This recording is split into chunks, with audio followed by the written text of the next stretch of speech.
हम मीनू झा प्रणाम करै छी समस्त मिथिलावासीके। भरदुतियाके गीत लऽ कऽ उपस्थित छी। एहि गीतके रचनाकार आदरणीय श्री मणिकान्त झा जी छथिन, संग दऽ रहल यऽ श्रीमती ललिता झा। धन्यवाद। जय मिथिला, जय मैथिली।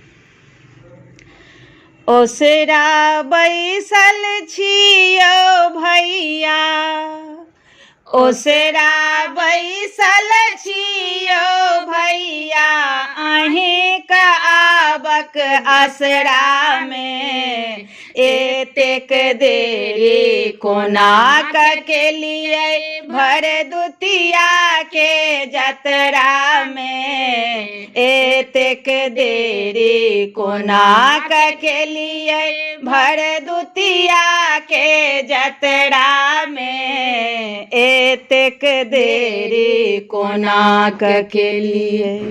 गायक गोबर आंगन निपलहुँ, पारलहुँ हम ओहि पर अरिपन, पान सुपारी मटकोरे में बाट जोहे पल पल छन छन, ओकरे आनल लाल काकी सँ, ओकरे आनल लाल काकी सँ, कुम्हरक फूलो बखरा में एतेक देरी कोना केलियै भरदुतियाके जतरा में, एतेक देरी कोना केलियै।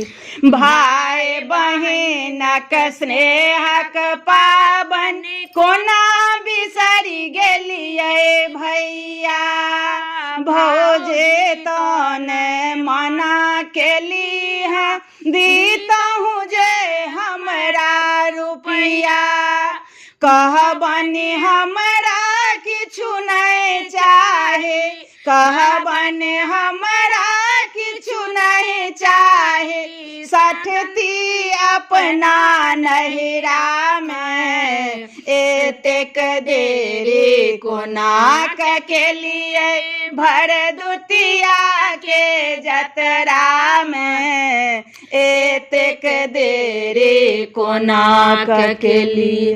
जमुना नोतलन यम के जहिना, अहाँ के नो तब हमर ओहिना, और दा अहाँ के बढ़े तहिना, जेना जल गंगा कृष्णा, मणिकान्त संगे शीघ्र चलि आबी, मणिकान्त संगे शीघ्र चलि आबे, पड़ी नहीं कोनो लफड़ा में, एतेक देरी कोना केलियै भरदुतियाके जतरा में, एतेक देरी कोना केलियै भरदुतियाके जतरा में, एतेक देरी कोना केलियै।